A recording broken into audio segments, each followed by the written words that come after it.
संभल में पिछले साल 24 नवंबर को जामा मस्जिद के सर्वे के दौरान हिंसा भड़क उठी थी। इस दौरान पुलिस और सर्वे टीम के ऊपर पत्थर भी बरसाए गए थे। पुलिस अब तक हिंसा में शामिल और पत्थरबाजी करने वाले 50 से ज्यादा आरोपियों को गिरफ्तार कर चुकी है। वहीं 10 जनवरी को पुलिस ने संभल हिंसा में शामिल 2 और आरोपियों को गिरफ्तार किया है। बता दें कि पुलिस की गिरफ्त में आए दोनों आरोपियों के नाम असद और दिलनवाज हैं। इन दोनों आरोपियों को सीसीटीवी वीडियो के आधार पर पहचान कर गिरफ्तार किया गया है। गौरतलब है कि हाल ही में पुलिस ने संभल हिंसा में पुलिस टीम पर छत से पत्थर बरसाने वाली एक महिला को भी गिरफ्तार किया था। पुलिस ने जिस महिला को गिरफ्तार किया था उसका नाम जिक्रा है। गौरतलब है कि इससे पहले संभल हिंसा मामले में सलीम नाम के शख्स को गिरफ्तार किया गया था। सलीम हिंसा के बाद से ही दिल्ली के सीलमपुर एरिया में छिपा हुआ था। दिल्ली से वो संभल आया हुआ था और सरेंडर करने की फिराक में था।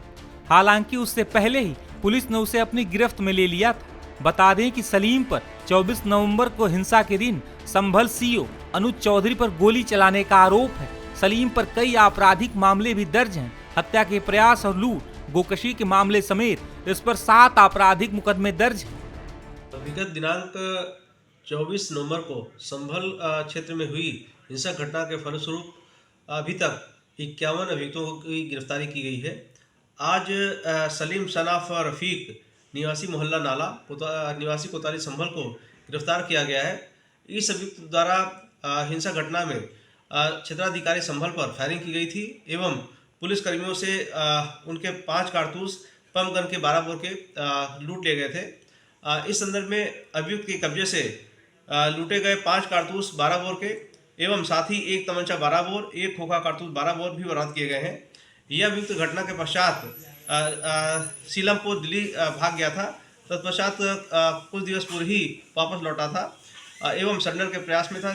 इसी तरह से गिरफ्तार किया गया है। वहीं संभल के चंदौसी में रानी की बावड़ी की खुदाई का काम फिलहाल रुका हुआ है। स्थानीय प्रशासन इस इलाके में पहुंचा था और जांच के दौरान पाया गया कि जिस जगह पर बावड़ी की खुदाई का काम हो रहा है उस बावड़ी के एक हिस्से पर मकान बना हुआ है।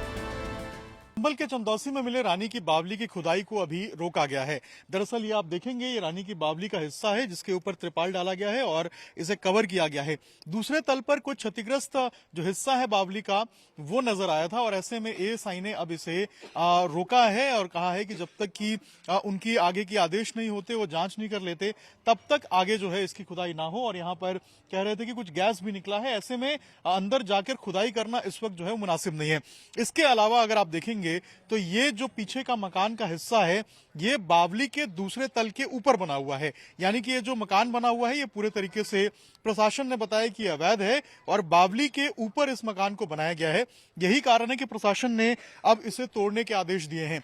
प्रशासन ने 24 घंटे का वक्त दिया था और अब 24 घंटे बाद इस मकान को तोड़ा जाएगा। अगर ऊपर के हिस्से को आप देखेंगे तो देखिए वो जो बाउंड्री का हिस्सा है छत का, उसको कल देर रात जो है वो थोड़े हिस्से को तोड़ा गया था और आज जो है इस मकान को पूरे तरीके से तोड़ा जाएगा और 24 घंटे का यहाँ पर इस मकान को तोड़ने के लिए वक्त दिया गया था। प्रशासन की तरफ से कहा गया था कि आप 24 घंटे में खुद से जो है वो खाली करके इसे तोड़ ले, अन्यथा जो नगर पालिका की टीम है वो इसे तोड़ेगी। अगर आप फ्रंट इसका देखेंगे मकान का तो यहाँ देखिए, यहाँ मेन गेट पे अगर आप देखेंगे तो यहाँ पर एक नोटिस को जो नगर पालिका की टीम है उसने चस्पा किया है और इस नोटिस को अगर आप ध्यान से देखेंगे तो इस नोटिस के अंदर इस बात का जिक्र किया गया है कि 24 घंटे का वक्त जो है वो यहाँ पर दिया गया है और 24 घंटे के अंदर अगर आप इसको खाली नहीं करते हैं तो ये बावड़ी पर बने भवन को ध्वस्त किया जाएगा और इसकी सारी जो उत्तरदायित्व है ये इस मकान में रहने वाले लोगों का होगा। आप देखिए, ये गुलनाज और यूसुफ सैफी को लक्ष्मणगंज चंदौसी का जो रहने वाले हैं उनको ये नोटिस दिया गया है और नगर पालिका परिषद ने इस नोटिस को दिया है और कहा है कि आप जल्द से जल्द 24 घंटे के अंदर इसको ध्वस्त करें, अन्यथा जो प्रशासन की टीम है वो खुद ही इसे ध्वस्त करेगी।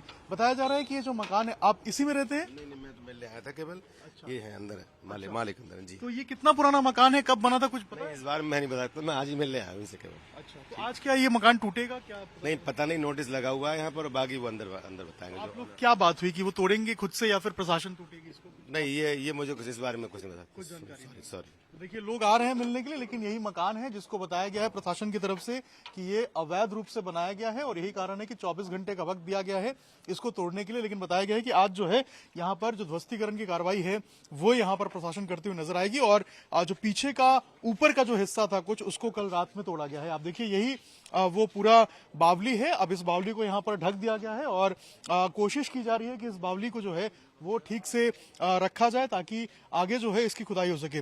आप यहीं पे थे, क्या बातचीत हुई? कल नोटिस चस्पा किया गया है पीछे के मकान पे, क्या निकला है? हाँ, श्रीमान जिलाधिकारी महोदय जी रात आए थे, उन्होंने इसका निरीक्षण किया और जो बावली घोड़ी हुई थी सबसे पहले तो नगर पालिका के अधिकारियों को उन्होंने निर्देशित किया इसे ढकवाया जाए और जो नोटिस दिया गया है तो उसे आज इसकी कार्रवाई होगी और नगर पालिका के अधिकारी को जो यूं हैं सोनकर जी उन्हें पूरी तरह से निर्देशित किया है कि यहाँ से पूरा टीन शेड इस बावड़ी के ऊपर पड़ेगा। जो आगामी वर्षा काल है, अगर वर्षा आ जाती है तो बावड़ी को, ऐतिहासिक बावड़ी को किसी प्रकार का नुकसान नहीं हो, तो उसे सुरक्षित रखने के लिए यहाँ टीन शेड पड़वाया जाएगा। कल निर्देश दे दिया गया है। अच्छा, ये बावली की खुदाई कहाँ तक पहुंची है? क्या 2 मंजिला खुदाई हो गई है अभी? हाँ, द्वितीय मंजिल पर थोड़ी सी खुदाई हुई जिसमें पूरा तत्व विभाग वाले आए थे तो उन्होंने जो है इसका निरीक्षण किया था तो उसी समय से काम रुकवा दिया, क्योंकि बावड़ी के अंदर हमने भी देखा था कि अंदर जाके एक बहुत बड़ी इमारत निकल रही है तो वो इमारत थोड़ी जगह से क्षतिग्रस्त है, कहीं ईंटों का उसका खुक्कल हो रही है अंदर से। तो अब जो है पुरातत्व विभाग वाले अंदर द्वितीय तल में अपने हिसाब से अपने निर्देशन में उसकी मरम्मत कराएंगे और मजदूरों को से खुदाई करवाएंगे। ये घर क्या अवैध रूप से बनाया गया था या इस घर का मालिकाना हक किसी को पता नहीं था कि आखिर इसके नीचे बावली? दरअसल जो ये भू माफिया थे इन लोगों ने बेचारों को, इन लोगों को जो है भ्रमित किया गया। इन लोगों को ना तो उसमें जो इन लोगों ने जो बेनामी वगैरह रजिस्ट्री वगैरह करवाई है ना तो उसमें कोई गाटा संख्या उन्होंने दी। उन्होंने एक कूटनीति रचित उससे, क्योंकि सब राजा साहब की प्रॉपर्टी है बिलारी सहसपुर की, तो उनकी प्रॉपर्टी है। तो इन लोगों को भ्रमित रखा गया कि किसी प्रकार, तो इन्होंने रजिस्ट्री वगैरह करवा ली। लेकिन कल श्रीमान जिलाधिकारी महोदय जी आए थे और मकान मालिक से इनसे ही मिले थे जो परेशान हो रहे थे। और परेशान होने की बात भी है क्योंकि मजदूर लोग हैं ये, तो उनसे कहा है कि जिससे आपने बेनामा कराया है, जिससे आपने रजिस्ट्री कराई है, उनके खिलाफ आप तहरीर दीजिए। तो आज हो सकता है ये मकान मालिक जिन जो मकान का इनका नुकसान हो रहा है तो वो आज तहरीर दे उनके खिलाफ। और स्पष्ट रूप से जिला प्रशासन ने ये भी कह दिया अगर आपका जो उन्हें भू माफिया को चिन्हित करके उनसे जो है उनका मुआवजा भी हो सकता है दिलवाया जाएगा। और आज इसकी जो ध्वस्तीकरण की कार्रवाई है वो की जाएगी? हाँ, आज की जाएगी। तो 24 घंटे का वक्त मिला था इस मकान को खाली करने के लिए और अब इस मकान की जो ध्वस्तीकरण की कार्रवाई है वो आज की जाएगी। 2 बार नोटिस दिया गया था प्रशासन की तरफ से और अब जो नोटिस है वो घर पे चस्पा किया गया है और आज जो ध्वस्तीकरण की कार्रवाई है वो यहाँ पर की जाएगी। रानी की बावली है, कहते हैं 300-400 साल पुरानी ये बावली है और इसका एक प्राचीन इतिहास रहा है।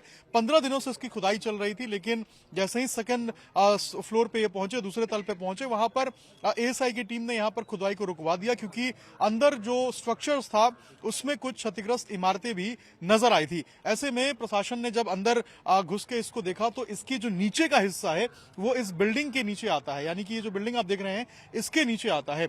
ऐसे में जब पता किया गया कि आखिर ये बिल्डिंग कब बनी थी, कहां से आई थी, किसने इसे बनाया था, तो पता चला कि इसके गाटा संख्या नहीं है और अवैध रूप से इस बिल्डिंग का निर्माण कराया गया है और धोखे में रखकर जो यहाँ पर पहले भूमाफिया हुआ करते थे उन्होंने इस मकान को बेच दिया और उसके बाद यहाँ पर ये इमारत खड़ी हो गई। लेकिन अब प्रशासन इसे तुड़वा रही है और 2 बार नोटिस देने के बाद आज इस मकान का ध्वस्तीकरण की जो कार्रवाई है वो की जाएगी।